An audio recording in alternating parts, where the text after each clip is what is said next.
heureuse de vous retrouver pour cette nouvelle semaine. Bonjour chez vous, c'est votre rendez-vous quotidien avec l'actualité qui vous concerne. Nous sommes au plus près de vous avec nos partenaires de la presse quotidienne régionale, des télévisions locales et des Indés radios. Nous sommes ensemble pendant 1h30 et au menu du jour. Des violences urbaines ont eu lieu à Chanteloup-les-Vignes dans les Yvelines, mais également à Béziers où une école a été incendiée. Faut-il craindre un regain de violence dans les banlieues? On en parle avec le sénateur La République En Marche de Paris, Julien Bargeton. Dans une demi-heure, l'invité politique, c'est Geoffroy Didier, député européen, membre des Républicains. Interview en partenariat avec la presse quotidienne régionale, représentée ce matin par Fabrice Vesseredon du groupe EBRA. Et toute la semaine, vous le savez, nous nous rendons à votre rencontre dans un département. Et alors que la tempête Amélie a frappé la France ce week-end, nous serons toute la semaine dans l'Aude. Un an après les inondations meurtrières, comment les habitants se sont reconstruits? Quel bilan a été tiré de la catastrophe? Nous verrons ça. Et enfin, dans le Club des territoires, on parlera des Jeux Olympiques. Édouard Philippe va poser ce matin la première pierre du village des athlètes. Le village olympique et paralympique, ce sera en Seine-Saint-Denis. Il sera accompagné de 11 ministres. L'objectif est que ces Jeux profitent à l'ensemble du territoire. Mais avant cela, voici les autres informations de ce lundi 4 novembre. Emmanuel Macron en visite d'État en Chine. À partir d'aujourd'hui, c'est la deuxième fois depuis son élection. Il sera à Shanghai où il inaugurera notamment une antenne du centre Pompidou. Le chef de l'État qui rencontrera également le président chinois pour évoquer les dossiers du moment, la crise iranienne ou encore la guerre commerciale avec les États-Unis. Il évoquera également la question des droits de l'homme sans tabou, dit l'Élysée. La tempête Amélie a donc balayé la France ce week-end. Forte rafale de vent, pluie diluvienne. Hier soir, 55 000 foyers étaient toujours privés d'électricité. À Nice, une septuagénaire est portée disparue suite à un glissement de terrain. Et puis la dépouille du soldat français rapatrié aujourd'hui. Le brigadier Ronan Pointeau, 24 ans, a été tué samedi par le déclenchement d'un engin explosif au passage de son véhicule blindé. Daesh a revendiqué cette attaque. Et on débute avec le sénateur du jour. Il est élu de Paris, siège au groupe La République En Marche. Bonjour Julien Bargeton. Bonjour. Merci d'être avec nous ce matin. On a vu des violences urbaines dans plusieurs villes de France, à Brest, à Béziers, à Chanteloup-les-Vignes. Est-ce que vous redoutez une montée des tensions ? Nous savons que la situation est difficile dans certains quartiers. Parfois, la République a trop abandonné des territoires et il faut les reconquérir. Et notamment dans les quartiers de grandes villes, que ce soit en Île-de-France ou que ce soit ailleurs en France. Le gouvernement a annoncé d'ailleurs un grand plan pour la Seine-Saint-Denis. En l'occurrence, les événements que vous évoquez ne se sont pas déroulés en Seine-Saint-Denis, mais on sait aussi que la Seine-Saint-Denis, c'est un des territoires parfois difficiles. Et il y a un grand plan, notamment de renforcement de policiers, de nouveaux commissariats et puis des investissements qui vont être réalisés. Je crois que c'est ça l'objectif du gouvernement. Il y a un plan pour mieux outiller les policiers, que ce soit en matériel ou que ce soit en rénovation de commissariats. Nous allons déployer, et nous déployons au fur et à mesure cette police du quotidien et en recrutant. Vous savez qu'il y avait eu à un moment, sous certains quinquennats, des baisses d'effectifs policiers et nous recrutons des gendarmes et des policiers. C'est l'une des priorités budgétaires de ce gouvernement.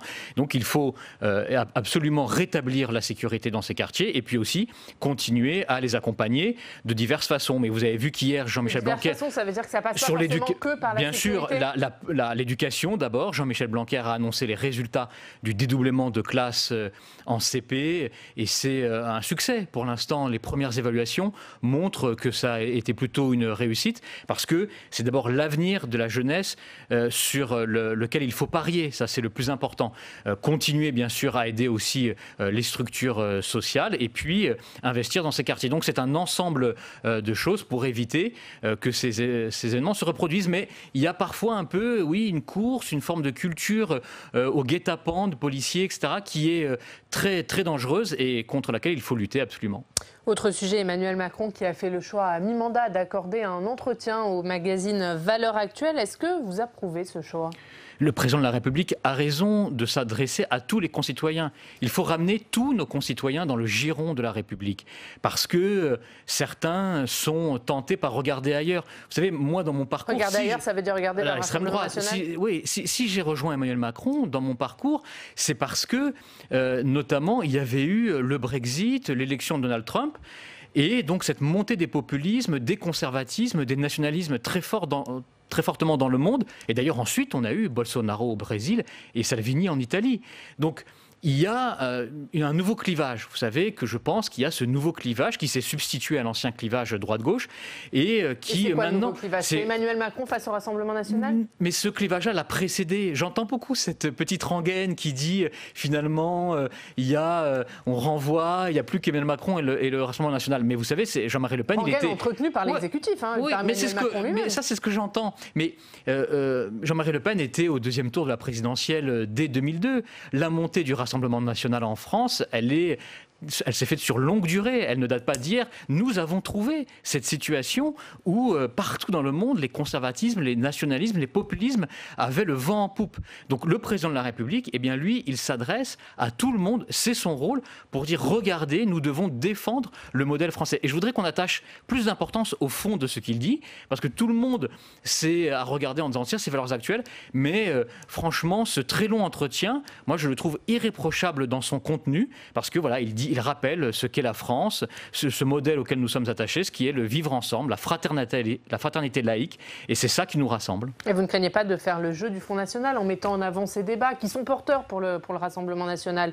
L'immigration, la lutte contre le communautarisme ? Mais malheureusement, le jeu du Front National, il existe déjà depuis longtemps, et ce n'est pas nous qui l'avons créé. Il nous précède, je veux dire nous, cette nouvelle majorité, parce que le Front National prospère sur la misère, le malheur des Français, leurs difficultés depuis très longtemps. Vous savez, c'est cette petite boutique Le Pen, une petite boutique familiale qui se développe à chaque fois, parce que c'est vrai qu'il y a des difficultés, et nous les traitons, ces difficultés, que ce soit sur le pouvoir d'achat. Vous avez vu d'ailleurs que le pouvoir d'achat réaugmente, l'investissement repart dans les entreprises, le chômage se réduit. C'est comme ça qu'on attaque le Front National, à la racine. Qu'est-ce qui se passera si Emmanuel Macron échoue à résoudre ces questions de l'immigration, de la lutte contre le communautarisme ? Est-ce qu'en faisant ça, vous n'ouvrez pas la porte à une alternance au Rassemblement national ?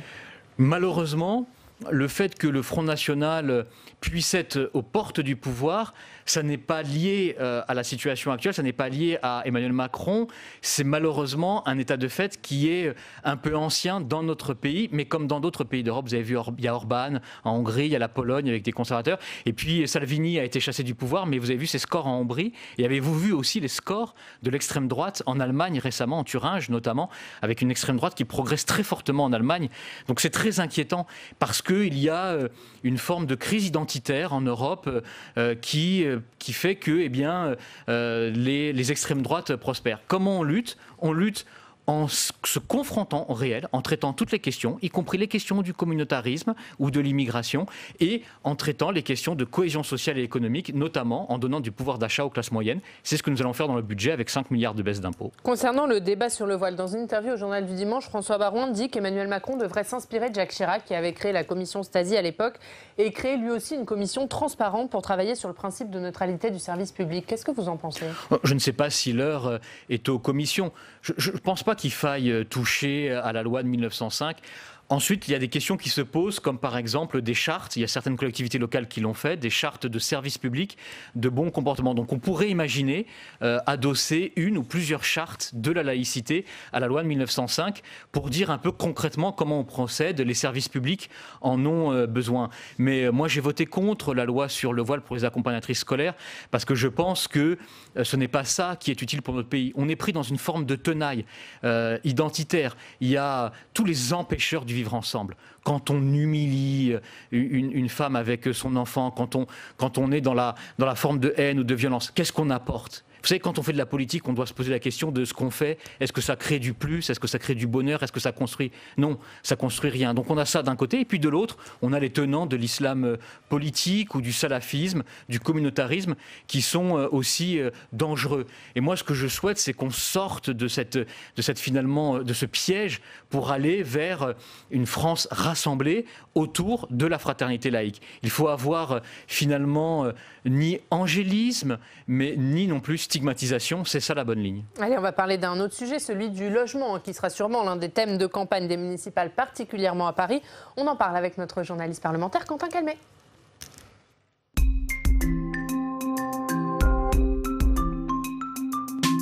Bonjour Quentin. Bonjour Ariane, bonjour Julien Bargeton. Et on va parler du gouvernement qui a pris jeudi un décret pour lutter contre les abus dans les locations Airbnb. Voilà, tout à fait. Ce sont les suites de la loi Elan, votée l'an dernier par le Parlement. Vous le savez déjà, Julien Bargeton, mais pour rappel, dans les villes de plus de 200 000 habitants, il est interdit de louer son logement plus de 120 jours sur ces plateformes comme Airbnb. Au-delà de ce seuil, vous risquez des amendes pouvant aller jusqu'à 50 000 €. Et donc, on le sait, c'est un sujet important car on le voit, les prix de l'immobilier à Paris, ils flambent. Et surtout quand on sait que plusieurs dizaines de milliers de logements échappent à la location pour être mis en location sur ces plateformes. Donc le gouvernement vient de décider par décret l'obligation pour les plateformes comme Airbnb de transmettre des informations sur les durées des locations aux mairies. Et donc certains usagers, eux, ils passaient d'une plateforme à une autre. Ce ne sera plus possible. Regardez ce qu'il a dit Julien Normandie. Je viens de signer un décret qui impose à toutes les plateformes de remettre une fois par an la liste de tous les logements loués, adresse, numéro d'enregistrement et nombre de nuitées. Les mairies des grandes villes pourront réclamer les listings de l'année en cours et de l'année précédente. Publié ce jeudi, le décret sera effectif à partir du 1er décembre. Et justement, Quentin, Airbnb et la lutte contre les abus, il en a été question récemment dans l'hémicycle du Sénat. C'était lors de l'examen de la loi Lecornu, engagement et proximité. Voilà, et vous étiez d'ailleurs en séance, Julien Bargeton, comme beaucoup d'élus parisiens. Les sénateurs ont adopté un nouveau seuil. Ce n'est plus 120, mais 60 jours maximum par an. Les maires pourraient alors en fixer cette barre dans leur ville. L'amendement était porté par la gauche sénatoriale, en particulier les élus parisiens. Contre l'avis de la commission et contre l'avis du gouvernement, écoutez Marie-Pierre de la Gontrie qui avait signé cet amendement. Voulons-nous donner aux maires la possibilité de délibérer pour que dans leur ville, on ne puisse pas louer sur ce type de plateforme à plus de 30 jours, 60 jours, 90 jours?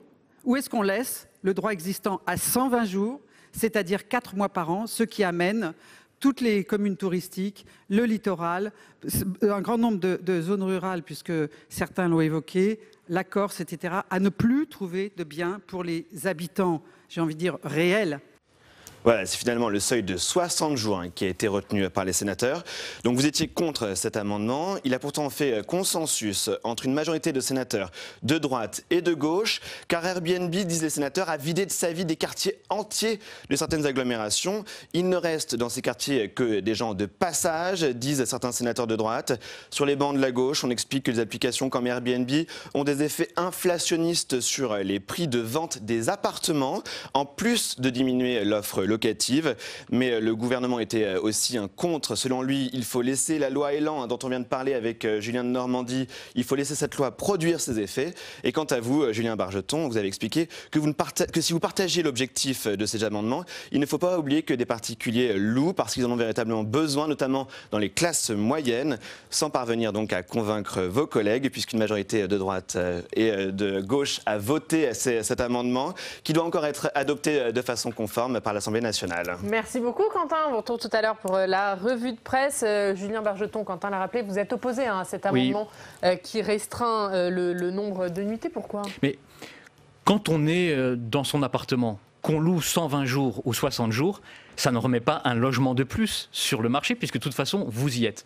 Or, en réalité, à Paris, il est déjà interdit de louer sa résidence secondaire, sauf à recréer l'équivalent en offre locative, ce qui est en réalité impossible. Donc on n'a pas le droit de louer sa résidence secondaire, et lorsqu'on est propriétaire occupant d'un logement, le nombre de nuitées auxquelles vous pouvez le loger, finalement, ça ne rajoute ou ça ne retire pas le logement. Le vrai sujet, c'est le contrôle. La ville de Paris ne met que 30 agents sur 55 000 au contrôle des Airbnb. C'est peut-être là qu'est le problème. Et j'ai l'impression qu'il y a un petit dérivatif. C'est-à-dire que, finalement, pour masquer ses propres insuffisances, la ville de Paris renvoie la patate chaude au gouvernement en se défaussant.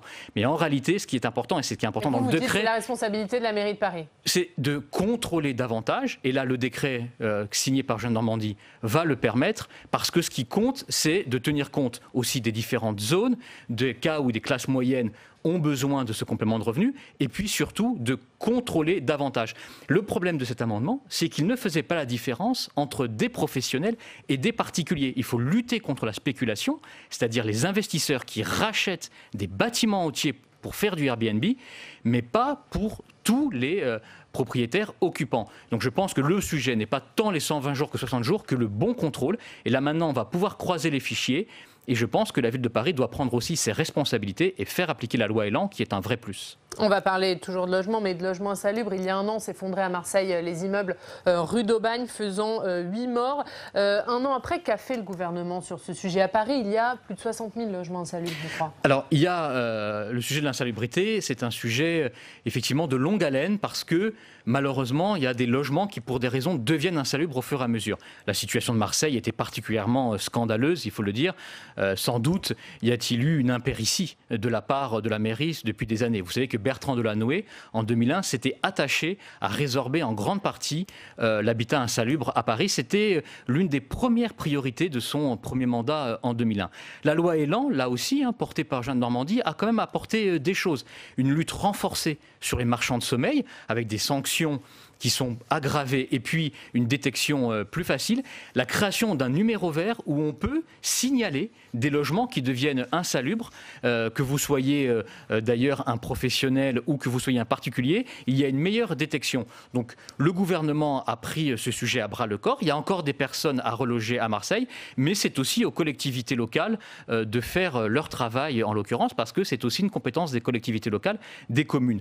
Et à Paris, il y a de nouveau de l'habitat insalubre qui s'est un peu recréé, notamment dans le quartier de la Goutte d'Or. Il faut de nouveau repérer ces immeubles et les traiter, parce que c'est évidemment quelque chose qui ne s'arrête malheureusement jamais. Mais le gouvernement a vraiment traité ce problème. Allez, Julien Bargeton, comme tous les jours, on va se rendre dans une rédaction locale. Aujourd'hui, direction Montpellier. Retrouvez nos partenaires du Midi Libre. Bonjour Olivier Biscay, vous êtes rédacteur en chef du Midi Libre. Merci d'être avec nous ce matin. On va parler de la une de votre journal. On veut la LGV Montpellier-Perpignan, une urgence depuis 30 ans.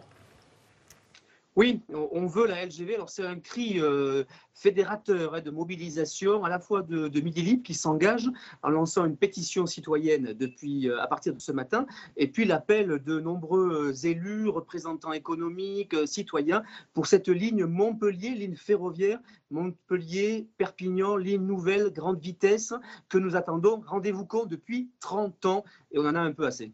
Vous parliez des élus. Est-ce qu'il y a une union des élus locaux sur ce sujet ?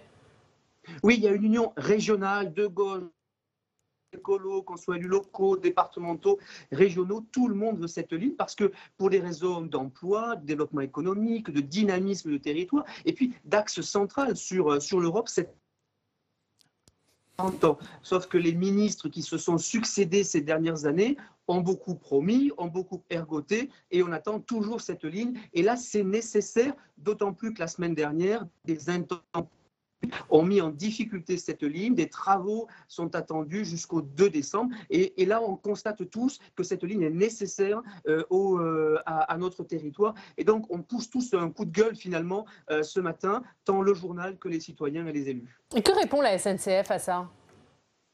Alors, la SNCF,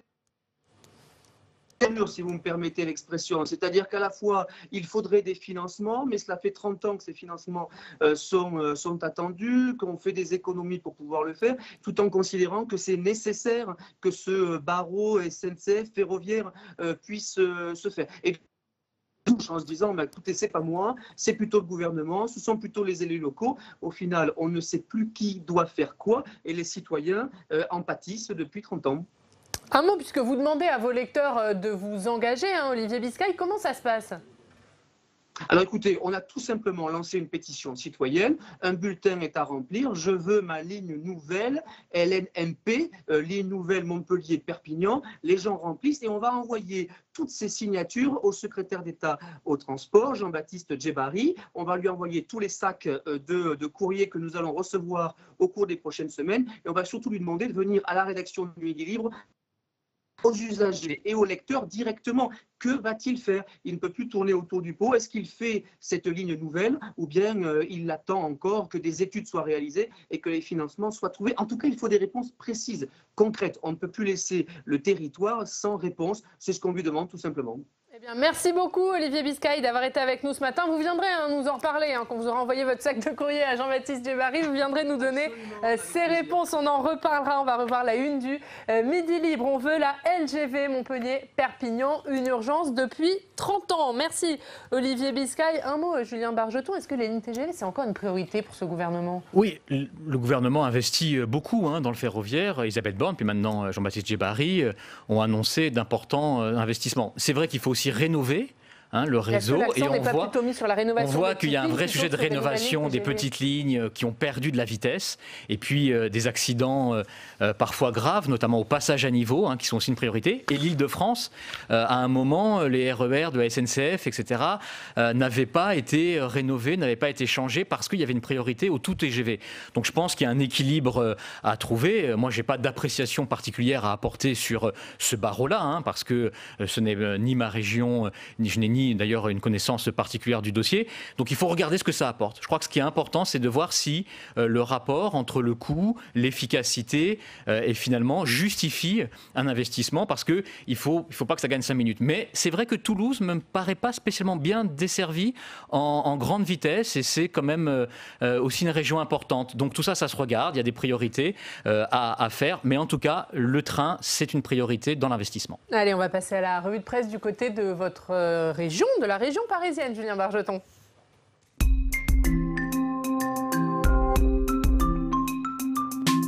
Et Quentin, vous êtes de retour. On commence avec le Parisien qui consacre sa une au municipal. Faites vos jeux, rien ne va plus. Voilà, 5 mois et demi du scrutin. Effectivement, les municipales sont à la une du Parisien aujourd'hui en France. Regardez, municipal 2020, faites vos jeux, rien ne va plus.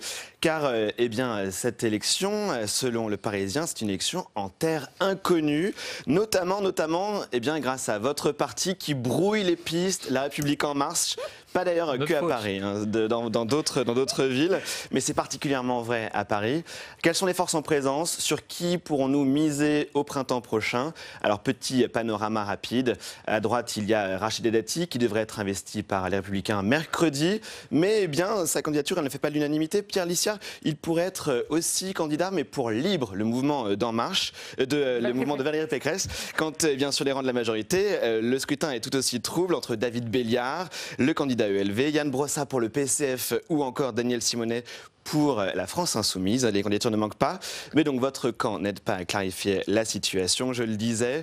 Un duo de nature à faire perdre le parti présidentiel dans la capitale, dixit certains qui sont cités dans le journal Le Parisien. Ils se partagent les voix et on risque d'aller à l'échec, a récemment lancé François Bayrou, président du Modem, en appelant à un plan B pour la capitale, en citant Jean-Louis Borloo ou encore Agnès Buzyn. Voilà, deux noms qui commencent par un B. On enchaîne avec... un prénom qui commence par un B, c'est Benjamin aussi. Ah, on va en reparler de Benjamin Griveaux, ne vous inquiétez pas. On enchaîne avec cet article du Point sur les Jeux Olympiques 2024. Un important déplacement du gouvernement et de nombreux ministres aujourd'hui en Seine-Saint-Denis. Exactement, c'est à l'occasion du début des travaux du village olympique en Seine-Saint-Denis qu'Édouard Philippe et 11 de ses ministres se rendent dans le département.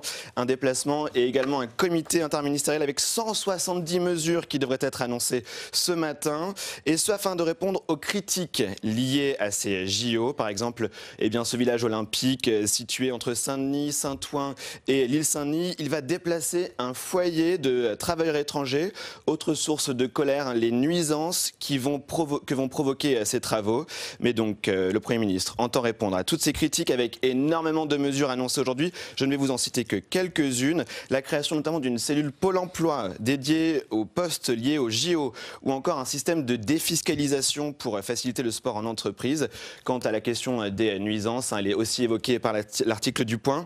Il n'y aura pas de chantier de nuit, assure Solideo en charge des travaux, et également l'organisme qui assure que ce qui va se passer en 3 à 4 ans est la compensation de ce qui ne s'est pas passé pendant 30 ans. Merci beaucoup Quentin, et on reparlera de ce déplacement d'Édouard Philippe tout à l'heure dans le Club des Territoires. On va parler de Benjamin Griveaux puisque vous le soutenez. Effectivement, c'est compliqué à Paris. Benjamin Griveaux, Cédric Villani qui se font une concurrence en interne. Ça va durer jusqu'à quand ? Il y a un seul candidat en marche à Paris, c'est Benjamin Griveaux. Cédric Villani a décidé de partir en dissidence, ça lui appartient. De notre côté, sauf qu'il est en marche. De notre côté, la main est toujours tendue, les bras sont toujours ouverts et la porte n'est pas fermée. Donc, je veux dire, moi, j'aspire au rassemblement. Et Cédric Villani font jeu égal dans les sondages à peu près, toujours derrière Anne Hidalgo. Dans le dernier sondage, Benjamin Griveaux est quand même à 19 et Cédric Villani plutôt à 15. Donc il y a maintenant à peu près 4 points d'écart. Mais au-delà de ça, il y a un candidat légitime qui a été désigné par notre mouvement et donc qui doit incarner l'alternative à Anne Hidalgo. Car la question, c'est quoi ? La question, c'est l'avenir de Paris. Il s'agit de faire gagner les Parisiens pour avoir une écologie positive, pour mettre un peu d'ordre quand même dans l'espace public en termes de propreté ou de sécurité, pour construire l'avenir de nos jeunes et prévoir les générations, notamment le fait qu'il y a désormais des générations qui cohabitent sur le territoire parisien et donc de lutter contre toutes les solitudes sociales. Voilà les enjeux pour les Parisiens. Est-ce que vous reconnaissez qu'il y a un risque de faire perdre votre camp, Julien Bargeton ? Anne Hidalgo est dans une situation différente des autres maires sortants, puisque son bilan est jugée de façon négative à 60% par les Parisiens à peu près. Elle ne fait que 22 à 24% au premier tour, là où on avait fait 34%, là où elle avait fait 34% à peu près la dernière fois, et puis où les autres maires font 40% dans les sondages. Et puis il y a à peu près 2/3 des Parisiens qui souhaitent qu'elle ne soit pas réélue. C'est la seule maire sortante qui est dans cette situation, puisque c'est pas ce qu'on constate ailleurs en France. Donc il y a une volonté. Mais en attendant, il y a une volonté. Oui, au premier tour, mais vous savez, il y a le deuxième tour. Il y a une volonté d'alternative pour les Parisiens qui ont besoin de changement, de transformation de leur capitale. Et Benjamin Griveaux est le mieux placé pour incarner cette alternance. Moi, je l'ai constaté. Vous savez que j'avais déposé une candidature à la candidature et je l'ai rejoint parce que nous avons discuté et il montre les qualités nécessaires pour être un grand maire de Paris,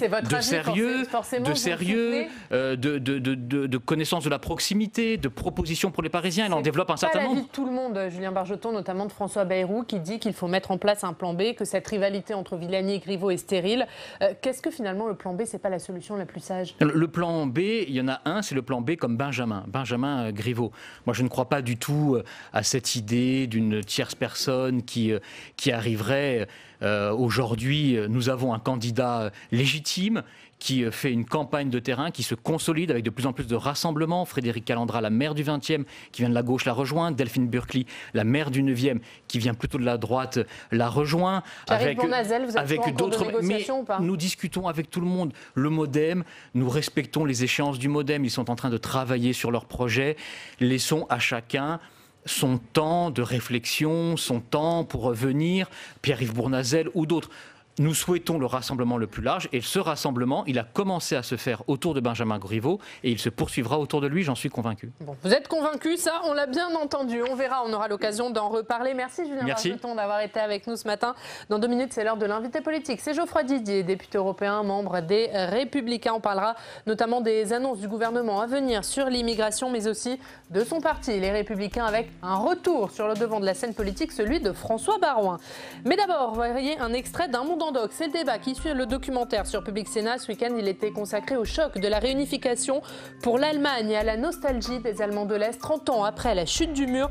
Vous allez le voir dans cet extrait que les élites allemandes sont aujourd'hui majoritairement issues de l'Allemagne de l'Ouest. Les Allemands des nouveaux Länder peinent à faire partie de ces élites au point que l'idée de quotas fait son chemin en Allemagne. Regardez.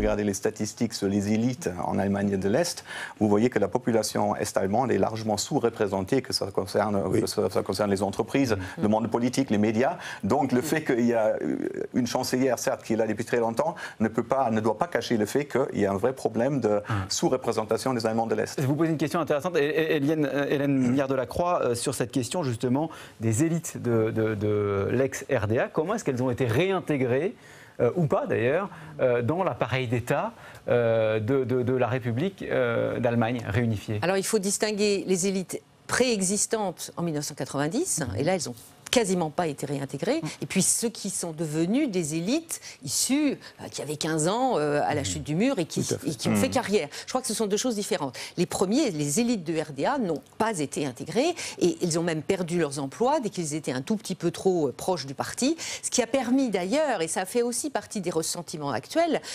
ça a fait un appel d'air et a permis à des gens de l'Ouest qui ne trouvaient pas dans les universités, dans certains domaines médicaux, qui n'arrivaient pas à trouver d'emploi parce qu'il y avait pénurie, même des ministres-présidents, d'une bonne occasion de s'installer et d'avoir des positions en Allemagne de l'Est. On appellerait un parachutage. Voilà, une espèce de parachutage. Et donc, après, maintenant, la deuxième génération, celle qui est devenue, qui fait partie de l'élite aujourd'hui, a eu pour une partie, surtout quand le modèle était le libéralisme occidental et les business schools, si vous voulez, c'est d'aller chercher des jobs là où il y en a, dans les entreprises dynamiques de l'Ouest. Donc, c'est vrai, Bernd Zelensky a tout à fait raison. Et d'ailleurs, c'est une chose dont je pense les politiques prennent conscience, parce que ça sort de plus en plus. On se pose la question d'un quota éventuel d'Allemands de l'Est dans les différentes positions, notamment... Attendez, 30 ans après, on se pose la question de quotas d'Allemands de l'Est. Ça veut dire que la réunification n'est pas terminée. Non, c'est pas ça. C'est qu'on a pensé au phénomène naturel, à la régulation naturelle, qui n'a pas eu lieu. C'est-à-dire qu'on a sous-estimé un certain nombre de processus qui ont été évoqués.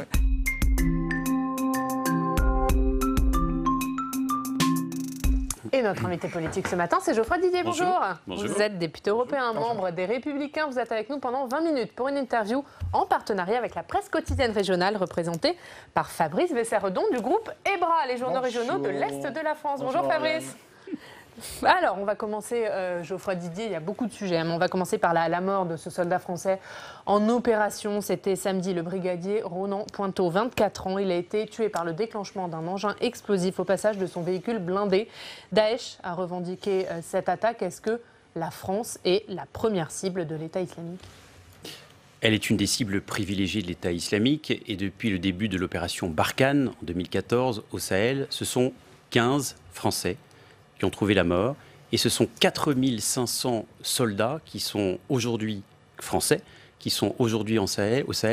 Et donc je pense assez... Ils doivent y rester, ces soldats. Est-ce que la France doit rester dans cette zone ? Je le crois. Je sais que c'est difficile pour les familles, difficile pour chacun d'entre nous qui a le risque de devoir constater la mort de l'un des siens. Mais je crois que nous n'avons pas le choix. Et qu'aujourd'hui, Daesh, que ce soit en Irak, en Syrie, au Sahel, et malheureusement aussi parfois en Occident, avec les attentats terroristes, est en train de chercher à menacer notre civilisation. Ne croyons pas que la mort d'al-Baghdadi a réglé le problème. Loin de là, il avait d'ailleurs préparé évidemment sa succession. Il y a le risque de la reconstitution d'un califat, que ce soit en Irak ou en Syrie. Je crois que nous n'avons malheureusement pas le choix. Nous devons continuer cette guerre parce que ce sont eux qui nous la mènent. Pour en revenir à un sujet bien français, en tout cas sur le territoire français, ces derniers jours, plusieurs malheureusement incidents... aussi Daesh a frappé sur le territoire français. Oui, absolument. Plusieurs villes ont connu des incidents ces dernières heures. Béziers, à Brest, Chanteloup-les-Vignes. On voit les réseaux sociaux qui s'embrasent autour de ça. Qu'est-ce que ça vous inspire, tout ça ? Ça m'inspire d'abord le fait qu'il existe un irrespect dans notre pays qui s'est généralisé. Aujourd'hui, on ne respecte plus personne, on ne respecte plus les personnes âgées, on ne respecte plus, lorsqu'on est en voiture, quelqu'un qui est en train de vous prendre une place de parking, on ne respecte plus les fonctionnaires au guichet de l'administration, on est prêt à gifler le professeur de son fils parce qu'il n'a pas donné la note que l'on espérait pour lui. Il y a un irrespect qu'il faut combattre par l'éducation, mais aussi par la grande fermeté républicaine. Et avec ce qui s'est passé... Fermeté qui n'est pas là aujourd'hui encore ? Bien sûr que non. Avec ce qui s'est passé à Chanteloup-les-Vignes, nous n'avons pas d'autre choix que de celui d'assurer une fermeté républicaine, mais qui passe par des actes. C'est-à-dire d'abord plus de policiers expérimentés sur les terrains les plus compliqués. Et on sait bien que ce sont malheureusement les jeunes, tous ceux qui sont les moins expérimentés qui sont envoyés. Ou des gendarmes lorsqu'on est en zone gendarmerie. L'autorité, un État autoritaire. Exactement. Pas autoritaire, de l'autorité républicaine. Toutes ces évidences qui malheureusement sont redevenues exactement. Est-ce que c'était une erreur? Oui, c'était une erreur. Bien sûr que c'était une erreur. Alors, depuis, il y a eu des attentats, des choses qu'on n'avait pas forcément prévues à l'avance. Mais oui, c'était une erreur, je le dis, et je l'ai déjà dit d'ailleurs, de diminuer le nombre de policiers et de gendarmes et de forces de sécurité sur des terrains qui sont évidemment aujourd'hui très compliqués à reconquérir parce que la République est en train d'être grignotée par un communautarisme galopant. Alors moi je pense à tous ces élus de banlieue qui ont du mal à s'en sortir et puis je pense aussi à ces policiers et ces gendarmes qui sont pris dans des guet-apens qui ne sont pas suffisamment nombreux numériquement, mais qui ne sont pas non plus suffisamment équipés parce que certains sont obligés d'acheter avec leur denier personnel des gilets pare-balles dignes de ce nom et d'autres m'expliquent que le 25 du mois, ils n'ont plus d'argent pour mettre de l'essence dans les voitures de police. Il y a une paupérisation des services fondamentaux de l'État qui est indigne de la 5e ou 6e puissance économique mondiale. Il va bien falloir y remédier et j'estime que là où on a besoin d'action publique, de politique, de puissance publique, c'est précisément dans ces quartiers les plus compliqués. Mais vous dites plus de fermeté républicaine. Est-ce que vous dites clairement aujourd'hui l'État est trop laxiste? Oui, clairement. Trop laxiste sur le nombre de policiers, sur les équipements de policiers et de gendarmes et de l'ensemble des forces de sécurité, mais trop laxiste aussi dans la manière de mettre en œuvre la loi. Pourquoi? Parce qu'on fait des lois dans notre pays. Et le Sénat y participe activement, l'Assemblée nationale aussi, mais elles ne sont pas appliquées. Prenez la loi sur l'interdiction du port de la burqa dans l'espace public. Tous ceux qui sont dans les galeries marchandes des quartiers les plus compliqués, des banlieues les plus compliquées, vous expliquent que cette loi n'est pas appliquée sur le terrain. Donc oui, moi ce que je demande, ce que nous sommes en droit d'exiger, certes comme responsables politiques, mais avant tout comme citoyens, c'est que les lois votées à l'Assemblée nationale et au Sénat soient concrètement appliquées sur le terrain. Elles ne le sont pas. Et il existe aussi, malheureusement. Pourquoi elles ne le sont pas? Elles ne le sont pas parce qu'il y a une succession. On entend ce discours, mais ce n'est pas ce discours, c'est malheureusement une réalité. C'est une réalité, mais pourquoi les policiers, les gendarmes ne sont pas en mesure de la faire appliquer? Qu'est-ce qui fait que dans ce pays, on ne peut pas appliquer les lois? Parce que, d'abord, l'ennemi a grandi. Je vous parlais du communautarisme qui s'est développé, malheureusement, par une succession de petits abandons et de petites négligences qui font que des quartiers se sont ghettoisés. Quand vous dites l'ennemi a grandi, c'est qui l'ennemi aujourd'hui?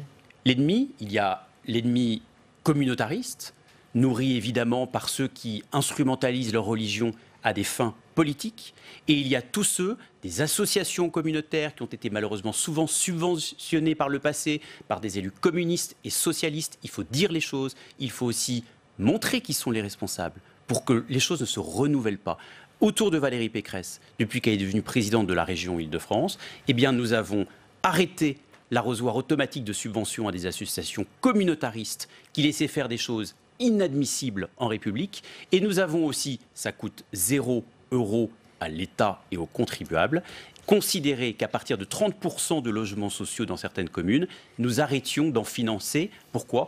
Parce que certains quartiers s'étaient ghettoisés, alors que justement, il faut faire revenir la République dans les recoins de ces quartiers les plus compliqués et les plus menacés. Vous savez aussi que ça se traduit dans une partie de l'opinion comme quelque chose d'islamophobe, ce que vous dites. Ai-je eu un mot d'islamophobe?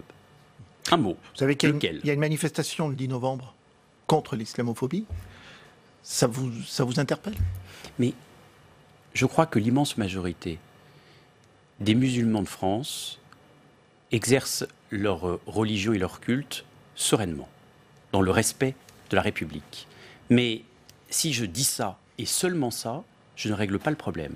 Et la meilleure manière de régler le problème, c'est précisément de faire la différence entre l'islam représenté par l'immense majorité des musulmans, et l'islamisme représenté par quelques-uns, mais qui sont particulièrement prosélytes par définition et surtout très agressifs à l'égard de la République. C'est la raison pour laquelle moi j'estime que la République doit être exigeante et que je suis un laïc profond. Je considère qu'il ne doit pas y avoir de signes ostentatoires de religion, quelle qu'elle soit, et donc notamment l'islam, mais pas seulement l'islam, dans les entreprises privées, ça relève des règlements intérieurs, dans les administrations, au guichet des administrations et même à l'école, sanctuaire de la République, et jusqu'aux accompagnateurs scolaires qui sont de fait des auxiliaires de l'éducation nationale. Vous n'avez pas répondu sur le 10 novembre. Hein. C'est une manifestation à l'appel de plusieurs personnalités, dont Jean-Luc Mélenchon, hein, pour dire stop à l'homophobie, stop à la stigmatisation des musulmans. Qu'est-ce que vous pensez de cette initiative ? Mais moi, je n'ai rien contre le fait que chacun manifeste.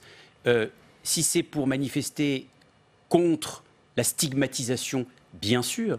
Mais si c'est pour ne rien faire en parallèle contre l'islamisme, non. Est-ce que vous dites oui, il y a de l'islamophobie ? Oui, je crois qu'il y a, bien sûr, il y a de l'islamophobie. Il y a un antisémitisme qui est en train de se développer avec une augmentation de 50% des actes antisémites depuis un an dans notre pays. Il y a des musulmans qui sont inquiets, il y a des juifs qui sont inquiets, il y a des catholiques qui sont inquiets. Et la meilleure réponse, c'est une république laïque, très exigeante sur la laïcité, pour respecter ceux qui croient au ciel ou ceux qui n'y croient pas, et en tout cas pour respecter un cadre qui est celui de la République française. Pour finir, juste sur ce sujet, hier, Jordan Bardella du Rassemblement national, qui était chez nos confrères de France 3, a dit aujourd'hui les musulmans radicaux ont gagné la bataille sur les musulmans modérés. Vous êtes d'accord ? Je ne sais pas si on peut parler d'une bataille entre les uns et les autres. Ce qui est vrai, c'est qu'on n'entend pas suffisamment l'islam modéré qui doit dire quelle est sa version de l'islam en République française. D'accord avec Emmanuel Macron là-dessus. L'islam modéré doit plus se faire entendre. Oui, mais ça ne suffira pas, encore une fois. À chaque fois, on nous parle que d'un pendant. L'islam modéré doit plus se faire entendre, mais l'islamisme doit être beaucoup plus combattu par la République, parce que tant qu'ils n'obtiendront pas des résultats contre l'islamisme, eh bien, nous ne nous étonnerons pas que, malheureusement, les musulmans modérés se sentent mal à l'aise dans notre pays. Vous avez lu l'interview d'Emmanuel Macron dans Valeurs Actuelles ? Je l'ai parcouru, oui. Ah, vous l'avez lu ? Oui, je l'ai lu. Bon. Ça fait partie du métier. Alors, finalement, vous êtes d'accord sur plein de choses ? Le problème, c'est qu'il ne fait rien. Moi, je suis assez souvent d'accord dans les mots, il est très fort dans les mots, vous l'admettrez, avec Emmanuel Macron, face à des grands défis de société. Mais dans les actes, je ne vois pas venir. Je ne vois pas venir ce que je vous disais, le fait que nous respections sur le terrain la loi d'interdiction du port de la burqa dans l'espace public. Je ne vois pas venir la laïcité triompher pour les auxiliaires de l'éducation nationale ou dans les écoles. Je ne vois pas venir la maîtrise des flux migratoires. On attend cette semaine un grand discours, mais on en a eu des discours. Mercredi, comité interministériel où il y aura des annonces sur l'immigration. Qu'est-ce que vous attendez précisément comme annonce ? En tout cas, qu'on arrête la palabre, qu'on passe aux actes. Et le premier des actes, c'est de permettre aux représentants de la nation de choisir librement et souverainement chaque année le nombre de personnes que nous pouvons accueillir dignement sur notre territoire. Cela passerait par des plafonds d'immigration légale votés chaque année par le Parlement. Mais chacun sait bien que la solution ne peut pas être uniquement nationale. Qu'aujourd'hui, contrairement à ce qu'explique le Rassemblement national, ce n'est que par une maîtrise concertée des flux migratoires au niveau européen que nous pourrons régler, non pas ce problème, parce que l'immigration n'est pas un problème en soi, mais ce défi de société. Et donc, ça veut dire par exemple... Est-ce que ça ne pêche pas du côté de l'Union européenne sur cette question ? Bien sûr que si. C'est pour ça que j'ai souhaité devenir député au Parlement européen. C'est que je crois que les grands défis de société aujourd'hui, c'est au Parlement européen qu'ils vont se traiter, et que malheureusement, l'Europe est aujourd'hui en danger par son incapacité à se protéger et à protéger les siens. Et donc, si par exemple, nous extraterritorialisions le traitement de l'asile et que le traitement d'asile se faisait en dehors de l'Europe plutôt qu'au sein de l'Europe, eh bien déjà la solution, enfin les choses commenceraient à aller un peu mieux. En termes d'immigration, si je vous suis bien, vous demandez plus d'Europe ? Bien sûr. Évidemment qu'il faut plus de maîtrise concertée à l'échelle européenne. Mais pourquoi ? Parce que ce n'est qu'ensemble qu'on pourra régler le problème. Quand je vous disais l'extraterritorialisation des centres d'asile, pourquoi ça ne peut pas marcher si c'est traité à l'intérieur de l'Europe ? C'est qu'en France, le savez-vous peut-être, 96% des déboutés d'asile restent illégalement en France. Alors que la solution, elle passe par une véritable différence, pas uniquement dans les mots, mais surtout dans les actes et dans les politiques publiques, entre l'asile politique, qui est notre tradition et qui fait l'honneur de notre pays, et puis l'immigration économique, qui doit être régulée souverainement chaque année par le Parlement. Et puis je voudrais aussi qu'on arrête avec cette idée reçue selon laquelle être généreux, c'est être pro-migrant. Je crois justement l'inverse. Je crois que nous prenons une lourde responsabilité en laissant l'Afrique subsaharienne notamment vidée de ses forces vives, en laissant des jeunes considérer que l'Europe est forcément l'Eldorado, alors que moi, je voudrais que l'on arrête de considérer que ces bateaux sont en fait des instruments d'ONG. Ce sont non pas des instruments d'ONG, mais des instruments de travail, de criminels, de passeurs, qui, après le trafic de drogue, ont trouvé dans le commerce de ces hommes et de ces femmes un commerce malheureusement beaucoup plus juteux. Et je souhaiterais, par exemple, proposition concrète, que l'on mette sous séquestre ces bateaux afin de les empêcher de partir. Parce que, oui, moi je suis comme tout le monde, je suis très ému et très révolté lorsque je vois ces hommes, ces femmes et ces enfants mourir en mer, dans cette mer Méditerranée qui est malheureusement une mare au canard. Mais la seule manière d'empêcher que ces hommes, ces femmes et ces enfants meurent en mer, c'est de placer sous séquestre ces bateaux et de les empêcher de partir. Mais ça exige de considérer que ces bateaux sont en fait non pas des outils de travail d'ONG, encore une fois, mais des outils de travail de criminels. Au demeurant, le principal incident, ce n'était pas avec l'Afrique, suite à l'interview d'Emmanuel Macron, c'était avec la Bulgarie. Vous avez vu que l'ambassadrice de France en Bulgarie est convoquée aujourd'hui au ministère bulgare pour des explications, puisque Emmanuel Macron s'est dit surtout inquiet, finalement, de ces filières bulgares qui pouvaient ramener l'immigration illégale en France. Le problème est bien européen. Bien sûr. Il est extra-européen et intra-européen. C'est la raison pour laquelle aussi nous souhaitons aux Républicains que nous interrompions l'adhésion d'éventuels nouveaux pays à l'Union européenne, et ce, durant l'ensemble de la mandature. Donc là-dessus, vous dites bravo Emmanuel Macron, qui s'est opposé à l'élargissement à la Macédoine du Nord et à l'Albanie. Je n'ai aucun problème à soutenir la politique d'Emmanuel Macron lorsqu'elle va dans le bon sens. Je ne suis pas sectaire, et donc, oui, au fait que nous devons interrompre toute nouvelle adhésion à l'Union européenne. Je vous rappelle quand même qu'Emmanuel Macron a été très longtemps ambigu sur la Serbie, sur l'Albanie, sur le Monténégro, sur la Macédoine du Nord. Je considère aujourd'hui que nous devons créer un partenariat privilégié avec ces pays pour pas qu'ils tombent sous l'influence russe, mais que nous ne devons pas accepter aujourd'hui de nouveaux pays dans l'Union européenne. Mais juste sur la Bulgarie, puisque vous n'avez pas répondu clairement, est-ce qu'il a été maladroit, Emmanuel Macron, avec la Bulgarie dans cette interview à l'heure actuelle? Ou est-ce que finalement il a dit des choses justes? En disant quoi? Quand il dit il qu'il préfère avoir de la migration légale et enregistrée plutôt que du travail détaché, dissimulé et des filières bulgares clandestines. Non mais le problème d'Emmanuel Macron, c'est que là aussi c'est très déclaratif. Je voudrais une nouvelle fois qu'il passe aux actes.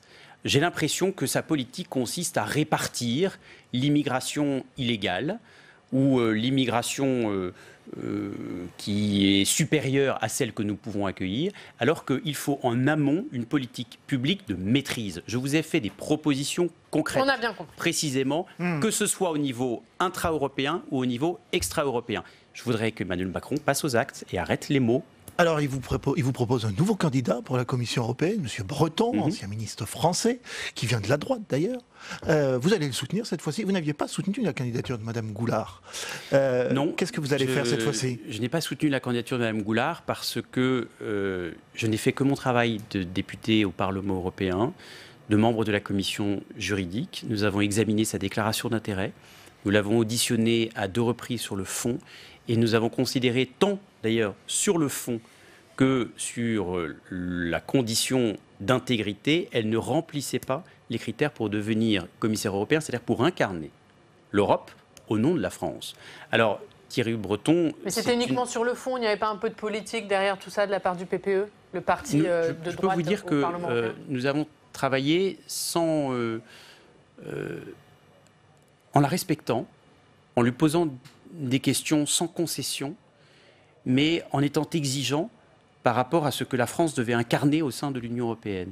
Et lorsque Mme Goulard, sans vouloir revenir à cette histoire, n'a pas réussi à nous dire qu'elle ne pouvait pas garantir l'absence de confusion d'intérêts lorsqu'elle serait commissaire européenne, puisqu'elle-même avait confondu ses intérêts américains, où elle disposait d'un revenu américain 2 fois supérieur à celui qu'elle avait comme députée européenne, eh bien, par un vote transpartisan, 82 voix contre 29, avec des députés européens de toutes les sensibilités politiques, nous avons considéré qu'elle n'était pas digne de devenir commissaire européenne. Le candidat breton a ses chances. Oui, je crois qu'il a ses chances. D'abord, c'est quelqu'un de très expérimenté. Et puis surtout, là aussi, j'invite mes collègues du Parlement européen à traiter son cas sans compromis, mais sans hystérie. Et j'ai parfois entendu en commission des affaires juridiques des remarques qui sont totalement exagérées, voire exaltées, où certains expliquaient que le fait d'avoir détenu des actions d'une société ne faisait qu'on n'était pas digne de devenir commissaire européen. Alors, que l'on ait un commissaire européen intègre, oui, mais on n'est pas obligé d'avoir un commissaire européen inexpérimenté et inculte. Donc attention, vous, au Parlement européen, vous dites qu'il y a un risque qu'il soit retoqué, vous qui parlez avec vos collègues. Le risque existe toujours, mais attention à trouver le juste équilibre entre la recherche d'intégrité et en même temps le fait d'admettre que Thierry Breton puisse avoir de véritables compétences. On va parler de votre famille politique, les Républicains. Un retour au premier plan de François Baroin, en tout cas, et retour dans la politique, lui qui avait quitté la politique partisane. Est-ce que c'est une bonne chose pour votre famille politique? Mais c'est une bonne chose que l'on se remette autour d'une table. La volonté de Christian Jacob, c'est de ramener toutes les sensibilités de la droite, celle de François Baroin compris, autour de la table. Donc bien sûr que c'est une bonne nouvelle. Mais si votre arrière-pensée, c'est de savoir si François Baroin doit être notre candidat pour 2022, je vous invite à la plus grande humilité, parce que lorsqu'on regarde les sondages 2 ans et demi avant une élection présidentielle, c'est rarement comme ça que ça se passe au final, ce qui est d'ailleurs aussi une belle leçon d'humilité pour Emmanuel Macron et pour Marine Le Pen. Donc peut-être que le candidat qui représentera la droite républicaine n'est même pas sondé aujourd'hui, tant les émergences aujourd'hui sont rapides et tant le champ politique est fluide. Il reste une place pour la droite? Oui, je le crois. Je crois qu'il reste 11% à 2 ans, vous dites? Oui, je crois qu'il reste une place pour la droite, mais une droite qui ne soit pas sectaire, comme je le disais tout à l'heure, une droite qui admette que Emmanuel Macron fait parfois des choses bien et qui le disent. Vous êtes en train de devenir très juppéiste, finalement? Non. Alors, j'avais soutenu Alain Juppé à la primaire, donc je vous remercie de louer ma constance. Mais je voudrais dire que la droite que j'appelle de mes voeux, c'est une droite du respect et du progrès. Du respect, je l'ai dit tout à l'heure, face à l'irrespect généralisé et face à l'exigence d'une fermeté républicaine, et puis du progrès, que ce soit du progrès social. Je pense aujourd'hui, par exemple, que les fonctionnaires et, par exemple, les professeurs ne sont pas suffisamment rémunérés, qu'ils devraient être rémunérés au mérite. Un enseignant en fin de carrière en France gagne moins qu'un enseignant en début de carrière en Allemagne. Est-ce que c'est sain? Je ne le crois pas. Et puis, progrès aussi de société, parce que si la République doit être exigeante, elle doit aussi accorder des droits, et je suis favorable à l'égalité des droits. C'est la raison pour laquelle j'étais par exemple favorable à la procréation médicalement assistée pour les couples de femmes. Geoffroy Didier, on va parler de votre positionnement, puisque dans cette interview, vous savez, les auditeurs, les téléspectateurs ont la parole, ils peuvent vous poser des questions, on va regarder ce qu'ils vous demandent.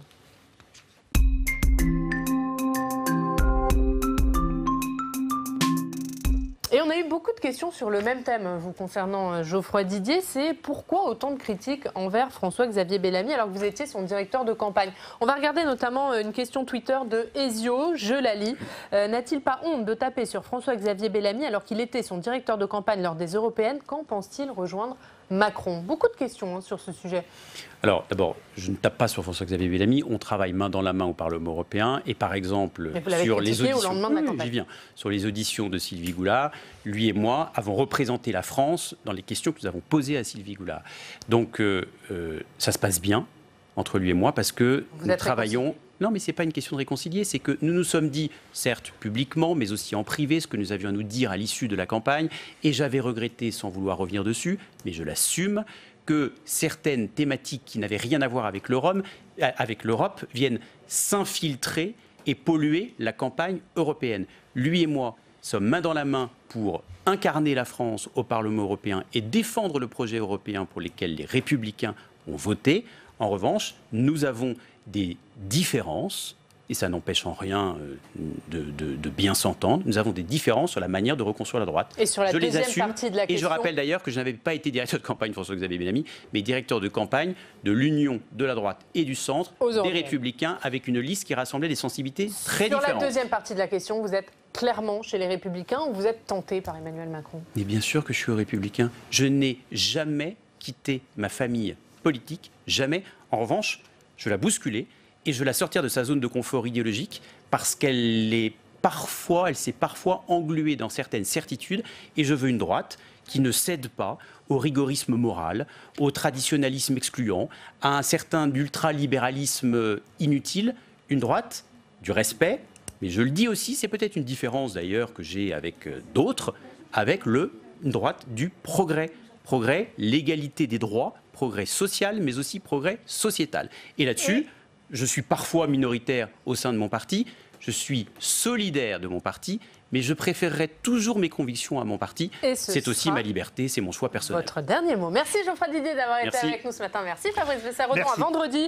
Demain, Geoffroy Didier, à votre place, ce sera Valérie Rabault, la présidente du groupe socialiste à l'Assemblée nationale. C'est l'heure du Club des territoires. La Mutuelle nationale territoriale, la mutuelle des agents des services publics locaux, vous présente le Club des territoires. Engie, acteur engagé dans la transition zéro carbone des régions, vous présente le Club des territoires.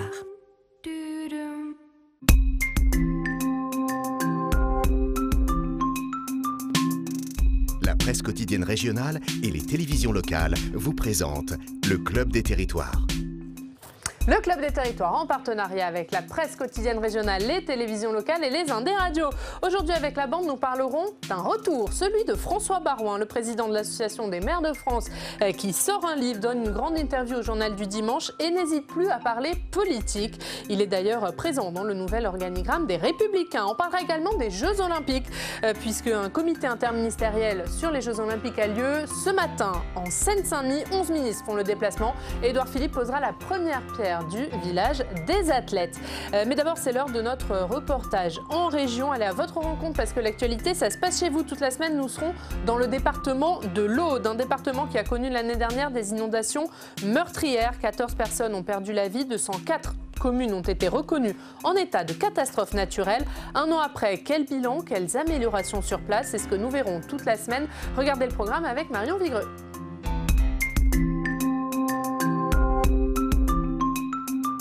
Dans la nuit du 14 au 15 octobre 2018, l'Aude subit les inondations parmi les plus graves de son histoire. En une nuit, l'équivalent de 3 mois de précipitations s'abat sur le département. Et le bilan est lourd, 14 décès, 7000 habitations inondées et des dégâts matériels chiffrés à près de 256 millions d'euros.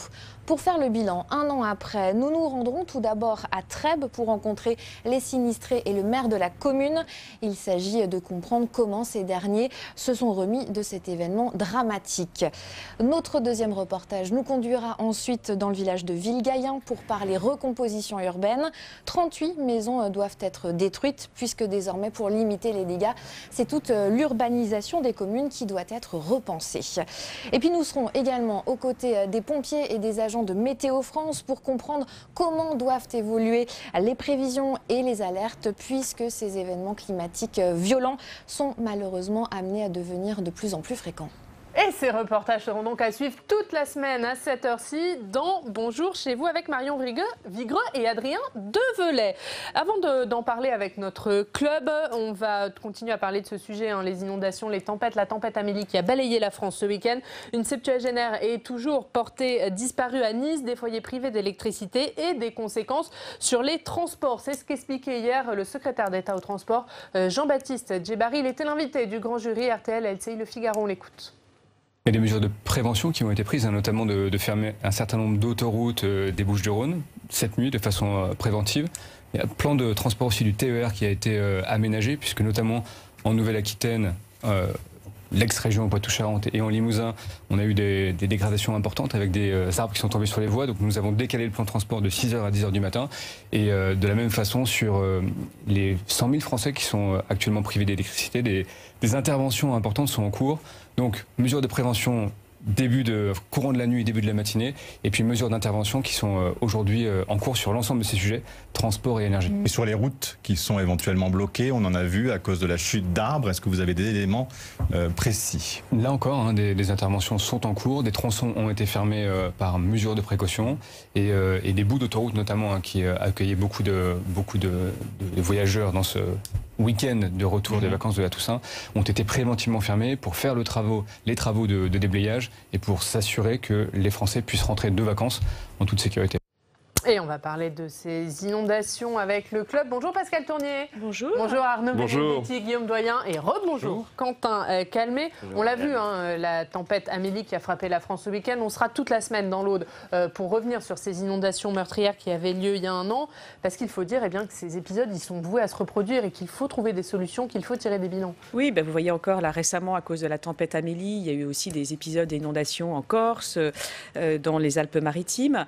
Donc on voit bien qu'il y a, avec je pense la question du réchauffement climatique qui est aujourd'hui au cœur de ce qui peut se passer aujourd'hui. Donc il faut effectivement trouver des solutions. Je citerai aussi un autre exemple là c'est le contraire, dans la ville de Guéret, au contraire un manque d'eau, et donc on doit trouver aussi des solutions pour parer à cette situation. Donc je pense qu'il faut aujourd'hui se poser des questions véritablement sur ces enjeux climatiques et écologiques. Arnaud Benedetti.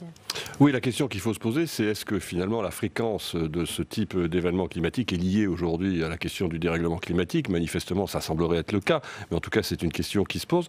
Ensuite, c'est toujours la question de la réaction de la société et de la réaction des pouvoirs publics par rapport à ce type d'événements. C'est-à-dire qu'on a le sentiment, alors qu'on est dans des sociétés qui sont parfaitement développées, parfaitement organisées, qu'on est toujours, in fine, démunis face à ce type d'événements, ce qui ne manque jamais de surprendre quand même les observateurs et bien évidemment ceux qui sont victimes de ce type d'événements climatiques. Donc la réponse des pouvoirs publics, c'est une question essentielle, c'est une question qui se pose de plus en plus et c'est une question qui se pose à la fois politiquement pour les collectivités locales, parce qu'il ne faut jamais oublier aussi qu'il y a eu des constructions qui parfois ont été effectuées de manière un peu, disons, aléatoire dans certaines zones qui n'étaient pas forcément constructibles au regard justement des événements que l'on connaît. Donc je pense que c'est un sujet aujourd'hui en soi qui devient de plus en plus malheureusement prégnant dans leur agenda politique. Et Guillaume Doyen, Arnaud Benedetti parle à l'instant des collectivités parce que face à ce type d'événement, les élus se retrouvent forcément en première ligne. Oui, parce qu'ils récupèrent, comme vient de le dire Arnaud, des décennies de construction fort imprudente dans des zones en effet inondables.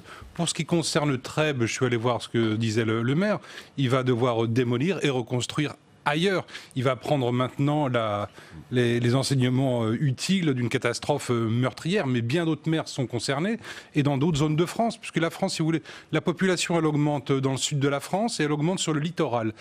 Et donc, donc vous savez, une densification qui est extrêmement risquée à des endroits dont on pensait qu'ils étaient par des digues ou par d'autres moyens protégés, et on voit que quand il y a vraiment une grosse inondation, c'est pas le cas. Donc ce qu'il faut revoir, c'est en priorité, c'est la question de l'urbanisme. Il faut revoir la question de l'urbanisme, il faut admettre l'idée qu'on ne peut plus densifier certaines zones. Et au Sénat, vous parliez de surveiller l'action des pouvoirs publics. Au Sénat, il y a une commission qui avait planché, souvenez-vous, il y a quelques semaines, sur cette augmentation des 2 degrés. On avait retenu d'ailleurs les 3 options, les trois dossiers sur lesquels il fallait particulièrement travailler. C'était effectivement à l'adaptation du bâti, la meilleure gestion de l'eau et surtout un grand plan pour adapter l'agriculture aussi, qui doit complètement être revu sur tout le territoire. Mais on continuera à en parler toute cette semaine. On sera notamment demain à Trèbes, commune fortement touchée par ces inondations. Il y a un an, on va parler d'un retour. Alors, il n'avait jamais quitté sa mairie, les élus et les territoires, mais il s'était retiré de la vie politique partisane et il semble y revenir petit à petit. Il a fait son retour dans l'organigramme du parti et jouera un rôle pendant les municipales, voire au-delà. On parle bien sûr de François Baron. Avant d'en parler avec vous, on va regarder le sujet de Jérôme Rabi. Au mois de novembre, il va être très difficile d'échapper à l'offensive médiatique de François Barouin. Le maire de Troyes va en effet occuper tous les terrains, celui des librairies d'abord puisqu'il publie un livre intitulé « Une histoire sentimentale » dédié à la France des villages et des villes. Le maire de Troyes fait également son grand retour au sein du parti Les Républicains. Il a accepté de rejoindre le comité stratégique du parti pour accompagner le nouveau président Christian Jacob. Mais pas question pour l'instant d'afficher davantage d'ambition. D'abord, il y a un effondrement de notre famille politique. Je pense que ce n'est pas sain pour la démocratie. Et deuxièmement, c'est que la dualité entre Macron et Le Pen L'accepter sans rien dire, en étant totalement silencieux, c'est accepter de l'alternance. Et il y a d'autres moyens que d'être candidat à la présidence de la République pour dire des choses, un livre, un engagement local. Voilà un moyen. Ça n'augure de rien. Dans le journal du dimanche, il déclare que tout est à reconstruire dans la famille LR et que c'est à partir des municipales que cette reconstruction pourra commencer. En tant que président de l'Association des maires de France qui tiendra son congrès annuel du 18 au 21 novembre, il aura tout loisir de réclamer au chef de l'État et au gouvernement des engagements pour les villes et villages de France. Pour une droite en quête de leader, François Baroin pourrait être le candidat naturel en 2022, mais le principal intéressé, qui a pour l'instant toujours laissé passer son tour, ne veut pas encore se prononcer. Le score des Républicains au municipal pourrait servir de juge de paix. Arnaud Benedetti, François Baroin est de retour sur le devant de la scène politique, mais est-ce qu'il avait vraiment quitté la politique ? Il s'était mis en retrait au moment où Wauquiez a été élu à la présidence des Républicains. Donc il n'était pas, disons, dans la politique partisane, mais il était bien évidemment toujours présent dans le champ politique, ne serait-ce que parce qu'il est maire de Troyes et qu'il est président de l'Association des maires de France. Donc c'était un retrait vraisemblablement tactique de sa part pour éventuellement s'imposer comme une figure de recours potentiel pour une famille politique dont on a rappelé qu'elle était aujourd'hui en difficulté, mais qui compte beaucoup sur les municipales pour, d'une certaine manière, montrer que finalement, elle n'a peut-être pas disparu autant qu'on l'imagine de l'espace politique, même si les derniers sondages montrent qu'elle est manifestement dans une zone de turbulence évidente. Guillaume Doyen, les municipales, c'est un enjeu, une question de survie peut-être pour les Républicains ? C'est une question de survie pour les Républicains, puis ça va être le tournant du quinquennat, là, puisqu'on va voir ce que ça peut donner pour la République En Marche. À mon avis, pas grand-chose. Ce que ça peut donner pour le Rassemblement national, à mon avis, beaucoup de choses.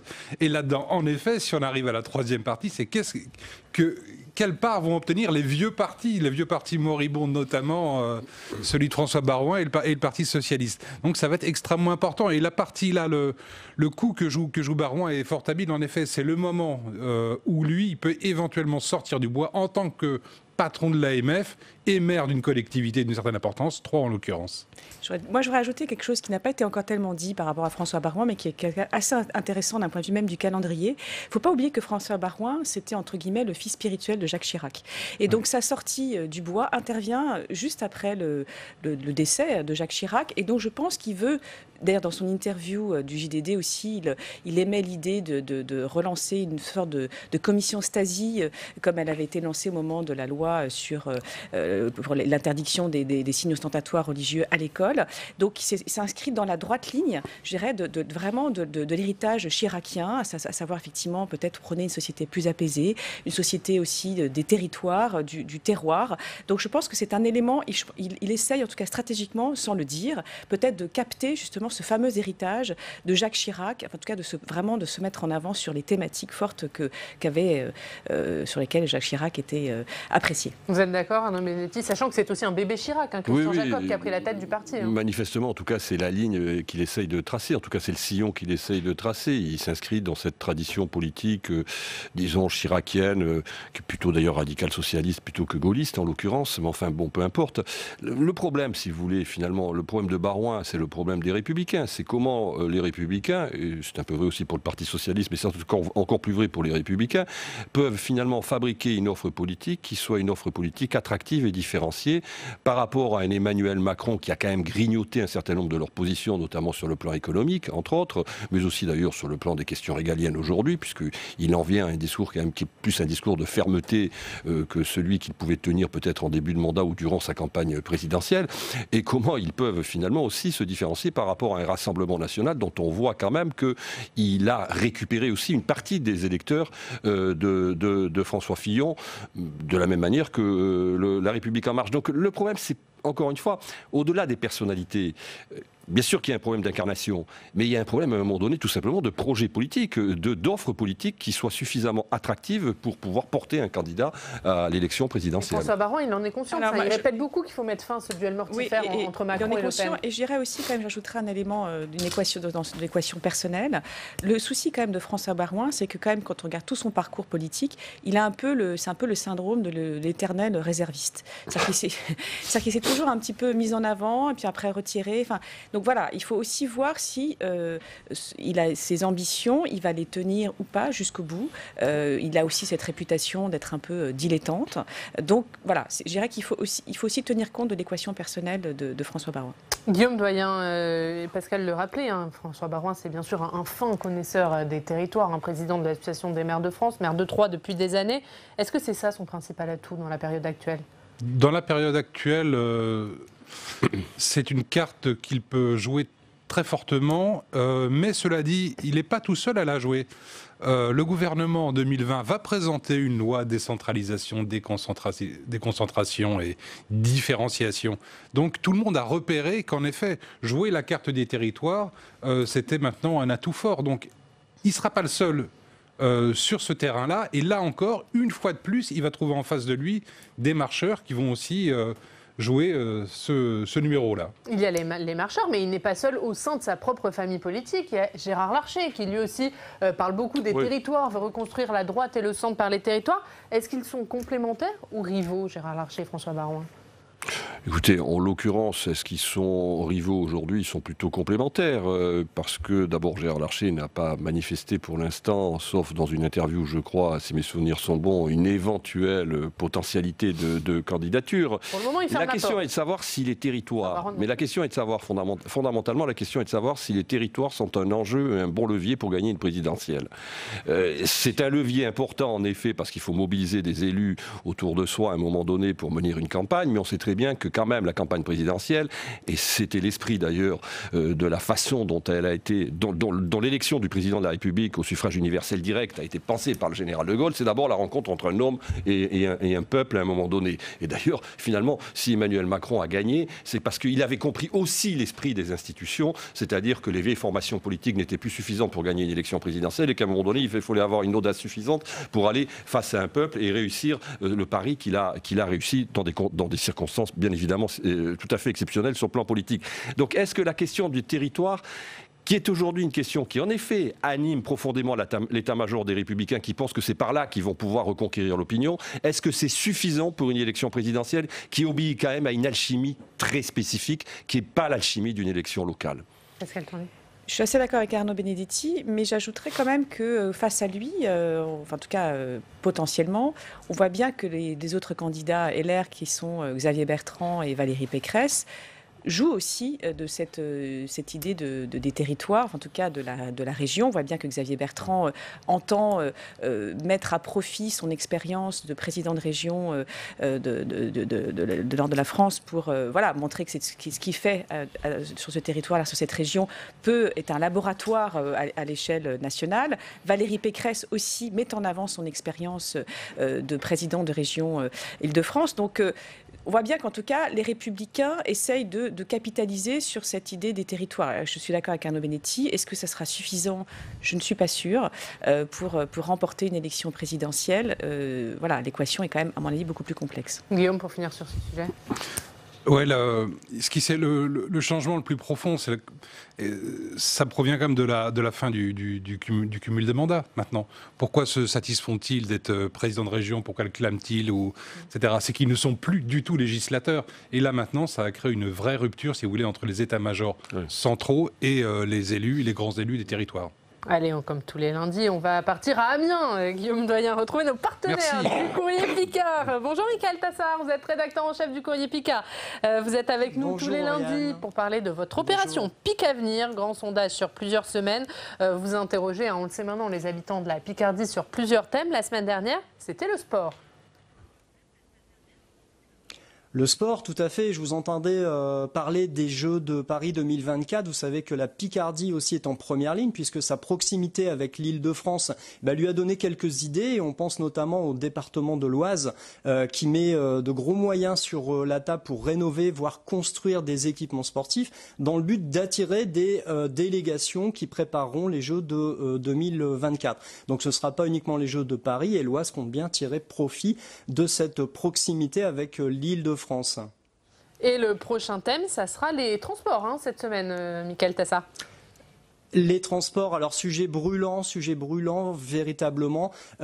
Juste un chiffre, 5000 abonnés sur la ligne de train Amiens-Paris, 5000 abonnés qui mettent plus d'une heure maintenant pour rejoindre Paris, alors que c'est un atout principal de cette ville d'Amiens, sa proximité aussi avec Paris, et des trains qui se dégradent. Donc on est vraiment sur un sujet brûlant. Ce qui vaut pour Amiens vaut aussi pour les villes de l'Oise et vaut aussi pour Saint-Quentin dans l'Aisne. Donc il y a une grande attente de la population sur ces liaisons avec l'Île-de-France, et sans parler des liaisons avec Lille maintenant, qui est la capitale de région. Et pour rejoindre Lille depuis la ville d'Amiens, c'est une galère aujourd'hui innommable. Donc il y a un enjeu énorme ici du point de vue des transports et notamment des trains. Eh bien, on verra les résultats la semaine prochaine. On va parler d'un événement qui a lieu cette semaine pour le Courrier Picard. C'est un débat sur la réforme des retraites avec Jean-Paul Delevoye qui aura lieu jeudi. Oui, jeudi à Amiens. Donc il était passé déjà par la ville de Metz. Il entame une tournée des villes de France pour aller débattre de cette réforme explosive, s'il en est. Donc il sera à Amiens cette semaine face à une centaine de nos lecteurs. On l'a eu déjà en interview cette semaine. Il nous disait que cette réforme, il voulait que les Français avancent, qu'ils avancent ensemble avec lui. Il dit qu'il veut effectivement les mêmes règles pour tous, mais ce ne sera pas simple, puisque 42 régimes de retraite aujourd'hui contre un seul dans la réforme qui le prévoit, ça crée beaucoup de questions, beaucoup d'angoisse chez beaucoup de nos lecteurs qui seront présents jeudi pour débattre de ce thème avec lui. Et on va finir avec votre une sur cet accident de car qui a eu lieu hier dans la Somme, Michael Tassard. Oui, tout à fait, sans qu'on en connaisse encore à cette heure les véritables causes. On estime que le chauffeur, qui est en l'occurrence une chauffeur, devait faire sa pause et a emprunté une bretelle de l'autoroute A1 dans la Somme. La chaussée était très glissante hier, donc c'est probablement ce qui a causé cet accident. Les blessés sont encore hospitalisés aujourd'hui dans des hôpitaux de la Somme et de l'Aisne. Merci beaucoup, Michael Tassard, d'avoir été avec nous. On vous retrouve vendredi. Vous nous ferez un point sur la manière dont s'est passé ce débat entre vos lecteurs et Jean-Paul Delevoye sur la réforme des retraites. Merci, Michael Tassard. À vendredi, on va parler d'un autre sujet, les Jeux Olympiques. Puisque ce matin, un comité interministériel a lieu en Seine-Saint-Denis sur ce sujet. Vous le voyez sur ces images, le Premier ministre Édouard Philippe qui est arrivé il y a quelques minutes en Seine-Saint-Denis accompagné de 11 ministres qui font le déplacement, le Premier ministre qui va annoncer des mesures et lancer les travaux du village olympique et paralympique. On va en parler, Arnaud Benedetti, ces Jeux Olympiques, c'est aussi un enjeu politique. Ah oui, c'est un enjeu politique pour la France, c'est un enjeu politique pour Paris, c'est un enjeu politique pour la région et c'est un enjeu politique pour la Seine-Saint-Denis qui en a bien besoin en termes d'image également, puisqu'on voit d'ailleurs, c'est la deuxième visite en moins d'une semaine, je crois, du Premier ministre, puisque jeudi dernier, il était là pour annoncer, je crois, 23 ou 24 mesures en matière de sécurité, entre autres, en Seine-Saint-Denis. Oui, c'est un enjeu important parce que, d'abord, c'est un enjeu il y a un enjeu d'acceptabilité aussi vis-à-vis des populations d'Île-de-France qu'il faut quelque part réussir à faire passer, à transmettre, parce que la question des Jeux c'est toujours très compliqué pour une ville ou pour un pays. On sait très bien que ce qui est porté par les pouvoirs publics n'est pas forcément accepté par les populations et les habitants, parce qu'il y a des peurs qui sont liées tout simplement à la mise en œuvre de l'événement qui peuvent d'une certaine manière perturber la vie quotidienne. Il y a des peurs notamment relatives au coût des Jeux. Donc il faut rassurer, il faut montrer surtout que les pouvoirs publics sont en train et en mesure de prendre en charge un événement qui est quand même un événement extrêmement important. Et c'est pour ça, Quentin, on va le voir avec vous, que le Sénat surveille de près ces Jeux Olympiques, et ça depuis 2017.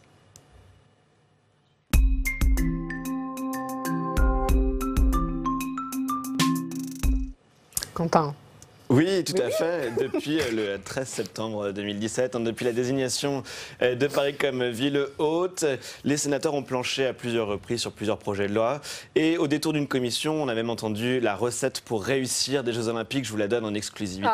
Il faut d'abord gagner des médailles, ça ne manque pas. Deuxièmement, tenir les coups, vous le disiez. Et troisièmement, c'est très important, que les JO, ils puissent profiter à tous les sports et à tous les territoires. Et ça, il en est effectivement question dès les premières auditions qui ont eu lieu au Sénat sur ces JO, notamment lorsque Jean Castex, le délégué interministériel aux Jeux Olympiques, a été auditionné en décembre 2018. Écoutez-le. Rien n'est fait, rien n'est engagé dont on ne puisse pas s'assurer qu'il aura une vie, une utilisation et un usage après les Jeux. Le village olympique est conçu, bien sûr, pour servir le village olympique pendant les Jeux, mais dès que la lumière des Jeux est éteinte, c'est un écoquartier à Saint-Denis, à Saint-Ouen, qui se mettra en place. Alors, Quentin, on vient de le voir, il y a cette question de l'après 2024, mais il y a une question, c'est comment associer l'ensemble des territoires et pas seulement de l'Île-de-France. Voilà, car il y a tous les sites de la compétition qui doivent accueillir les 8 millions de spectateurs attendus pour l'occasion. À titre de comparaison, d'ailleurs, c'était 2,6 pour la Coupe du Monde. Il y en a 37 des sites au total, dont 80% sont situés dans un même rayon de 10 km. Pour les organisateurs, tout l'enjeu, c'est donc d'associer d'autres collectivités territoriales. Habituellement, on le fait notamment avec le passage de la flamme olympique, vous le savez, ou encore avec l'accueil de délégations étrangères. Mais donc là, dans 5 ans, l'idée, c'est d'aller plus loin. Pour ce faire, les organisateurs ont créé un label, vous allez le voir, c'était même au Sénat que ça avait été lancé. Ça s'appelle Terre de Jeux. Ça vise à associer un maximum de villes qui peuvent demander à obtenir ce label. Ces collectivités, elles avaient d'ailleurs jusqu'en octobre pour candidater. Alors à quoi ça sert? On avait posé la question à Tony Estanguet, le président du comité d'organisation des JO 2024. C'était sur notre plateau en juin dernier. Moi, j'ai envie que grâce à ces Jeux, on arrive à renforcer la place du sport dans la société. Et pour cela, il fallait associer l'ensemble des territoires parce que ce sont eux les bras armés, entre guillemets, de plus de sport dans ce pays. Ce sont toutes ces petites collectivités où nous, on a commencé. Moi, j'ai commencé dans un tout petit club que personne ne connaît. Et c'est grâce à ces bénévoles et à ces acteurs du quotidien que finalement, on peut faire du sport. Et on a envie que ces acteurs du quotidien puissent aussi profiter de l'engouement des Jeux de Paris 2024. Voilà, c'est tout l'enjeu avec ces JO et on verra si le gouvernement en parle aujourd'hui dans sa visite en Seine-Saint-Denis. Comment associer un maximum de territoires à cet événement en 2024 et comment faire que ces JO aient une portée sur ces territoires au-delà de 2024. C'est la question de l'héritage, comme on dit. Merci Quentin, parce que c'est vrai que Pascal Tournier, que tout l'enjeu, c'est comment faire que ces JO pour que ces JO soient profitables à l'ensemble du territoire. Oui, mais je dirais aussi d'abord à la Seine-Saint-Denis quand même. Je réinsisterai quand même sur cette idée-là, parce que quand même la Seine-Saint-Denis, ce n'est pas n'importe quel département. Il faut savoir que c'est un département où on a quand même 3 habitants sur 10 qui sont en dessous du seuil de pauvreté. Donc si les Jeux Olympiques peuvent profiter, créer des emplois et aussi apporter une image plus positive à ce département qui est quand même concentre un certain nombre de maux de la société, moi je trouve que c'est intéressant. Et on le voit bien, aujourd'hui il y a déjà des chiffres qui commencent à circuler.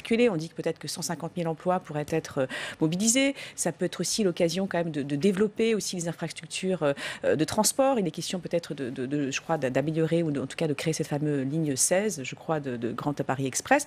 Donc moi, j'insisterai quand même aussi sur cette idée-là, même si effectivement, les Jeux Olympiques, c'est l'échelle de tous les territoires, mais la Seine-Saint-Denis, ce n'est pas n'importe quel département. Et j'ajouterais juste un élément. J'ai cru comprendre que les autorités, les pouvoirs publics regardaient ce qui s'était passé au JO de Londres, où vraiment un quartier de Londres était complètement modifié. Je crois que c'est le quartier de Stratford, donc qui a vraiment été transformé. Donc voilà, j'insisterai quand même, si ça peut être bien pour la Seine-Saint-Denis, c'est bien aussi pour le reste de la France. Guillaume Dayen, bien pour la Seine-Saint-Denis, ça est bien pour le reste des territoires aussi, c'est ça l'enjeu ? Oui, c'est ça l'enjeu, mais on voit quand même que ça reste des jeux très français, c'est-à-dire très, très centralisés avec 80%, vous avez dit, dans un rayon de 10 km. Donc c'est assez amusant. Je vois le label qu'ils ont lancé, mais bon, ça va rester quand même relativement symbolique, sauf pour l'activité économique générée immédiatement. Vous avez raison de dire pour la Seine-Saint-Denis, c'est vraiment important, parce que après les Jeux, il y aura beaucoup plus d'équipements sportifs qu'avant les Jeux. Ouais, les piscines notamment. Voilà, notamment des piscines dans un département qui en manque énormément et où les gamins n'ont pas assez de lieux pour apprendre à nager. Donc là, c'est du très concret et ça va faire beaucoup de bien au département, je pense. Eh bien, on suivra tout ça pendant 5 ans. On a le temps d'en reparler. On va passer au sujet de nos partenaires de télé locale. Direction Tours aujourd'hui. Des caméras piétons équipent depuis quelques jours les 65 agents de contrôle du réseau Fil Bleu de Tours. Et grâce à ce nouvel équipement, eh bien, la compagnie de transport de Tours espère améliorer la sécurité des contrôleurs confrontés de plus en plus souvent à l'agressivité de certains usagers. C'est un outil qui vient en appui des 400 caméras qui existent déjà sur le réseau. Regardez ce reportage de Samuel Collin de nos partenaires de Télétour. Là, c'est en mode enregistrement et l'agent lui-même a une LED rouge qui clignote qui lui montre que ça enregistre. Elles équipent désormais les agents contrôleurs. 5 nouvelles caméras piétons, une par unité sur le terrain. Activées en cas d'agression, elles sont surtout destinées à les éviter. Ça ne change en rien notre façon de travailler, c'est simplement un outil supplémentaire qui, en cas d'agression, et seulement en cas de risque d'agression ou d'agression avérée, peut nous permettre justement d'éteindre le conflit. Le système fonctionne avec une mémoire tampon d'1 minute 30, 90 secondes préenregistrées, exploitable en cas de déclenchement. Pas de transmission directe, mais une carte mémoire. En cas de vol, impossible de lire les images sans une clé numérique propre à Fil Bleu. Ces caméras servent à sécuriser les agents et en dernier lieu à la justice. C'est entièrement dissuasif. Les images peuvent être utilisées effectivement lorsqu'il y a une agression. Voilà, c'est une caméra supplémentaire qui permet vraiment de bien identifier la personne pour effectivement permettre au service de police d'agir derrière lorsque la personne va trop loin. L'année dernière, sur plus de 700 000 contrôles, le réseau déclare 80 agressions. Parmi elles, des crachats, des violences verbales ou des passages forcés. Bonjour messieurs, dames, vérification des titres, le transport. Voilà pour ce reportage de nos partenaires de TV Tours. Et avant de terminer, on va passer à la revue de presse régionale avec vous, Quentin.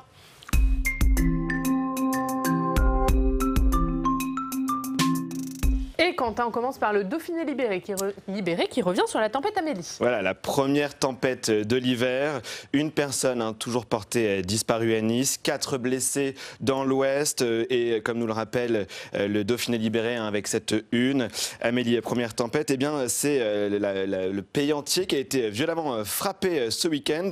Mais donc une tempête avec surtout des dégâts matériels. Regardez notamment cette série de photos où eh bien, on voit des trains bloqués dans l'Ouest, des rues transformées en ruisseaux à Ajaccio, mais bon, c'est un peu habituel là-bas, ou encore à Lacanau, des palmiers qui ont eu du mal à résister au vent. Vous dites ça parce que quand vous allez à Ajaccio, il pleut, Quentin. Tout à fait. C'est juste pour ça. On continue avec la Provence qui revient sur le drame de la rue d'Aubagne. C'était il y a 1 an à Marseille. Voilà, avec ce mot qui barre la une, vous le voyez, l'irréparable, en une de cette édition spéciale de la Provence, avec 9 pages qui sont consacrées au drame d'il y a 1 an, avec ces 8 personnes qui étaient décédées. Tout d'abord, avec un récit très fort des opérations lorsque le drame a eu lieu, ce matin ordinaire qui a basculé en quelques secondes dans un drame aux conséquences dont Marseille peine à se relever, nous dit la Provence. Également à lire toute cette série sur la chronologie d'un drame annoncé depuis 1953, date de l'homologation du bâtiment. Et enfin, le dernier élément que je voulais vous montrer, qui est à lire dans la Provence, c'est cette interview de François de Julien de Normandie. Je mouille la chemise pour la reconstruction de la ville, le ministre du Logement, qui dit comprendre la colère des habitants. Cette colère nous oblige, je cite, « Je ne lâcherai pas les Marseillais face au fléau de l'habitat indigne ». Et on termine, Quentin, avec la Voix du Nord. Voilà, la Voix du Nord qui nous parle de ces villes qui généralisent la zone à 30, car on est tous concernés. On apprend que 88% des rues sont concernées à Lille depuis jeudi dernier. Et j'ai également appris ce chiffre, quand on se fait percuter par une voiture qui roule à 50 km/h, on a 80% de chances de mourir. Ce chiffre passe à 15% lorsque la voiture roule à 30 km/h. Voilà, on a appris quelque chose aujourd'hui. Voilà, merci pour ce rappel utile. Quentin, merci. On va regarder ensemble vos unes. La une, Pascal Tournier, de La Vie. On va la regarder. La une, c'est Croire au ciel. Mais oui, c'est un sujet Toussaint. Alors même si la Toussaint est passée, mais donc c'est effectivement les différentes interviews sur le rapport à l'au-delà, le rapport à la mort, etc. La une de de la revue politique et parlementaire. Alors la prochaine à venir, on ne l'a pas, mais dites-nous tout sur le la prochain prochaine, à l'occasion du 80e anniversaire du plus grand organisme de recherche en Europe, le CNRS. La une sera consacrée à la question scientifique, la science à l'épreuve de la société, au moment où un certain nombre de sondages montrent une baisse de confiance dans le progrès scientifique. Mais c'est à venir dans quelques jours. Et la Gazette des communes cette semaine, Guillaume Doyen, les territoires ruraux n'ont pas dit leur dernier mot. Non, alors ils sont débrouillards. Et en plus, le gouvernement est prêt à les aider. Vous voyez que c'est un créneau extrêmement encombré aujourd'hui, celui de la différenciation et de la décentralisation. Eh bien, tout ça, c'est à lire dans vos journaux respectifs. Merci Pascal Tournier de La Vie, merci. Arnaud Benedetti, la revue politique et parlementaire. Merci Guillaume Doyen, la Gazette des communes. Merci Quentin.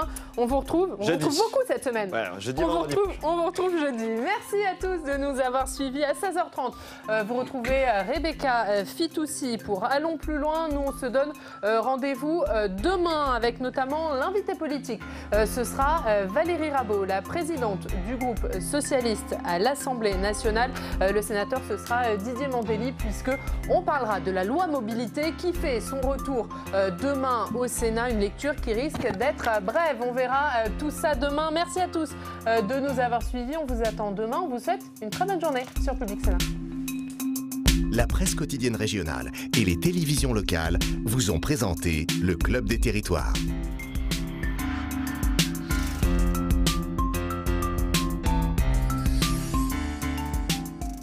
La Mutuelle nationale territoriale, la mutuelle des agents des services publics locaux, vous a présenté le Club des territoires. Engie, acteur engagé dans la transition zéro carbone des régions, vous a présenté le Club des territoires.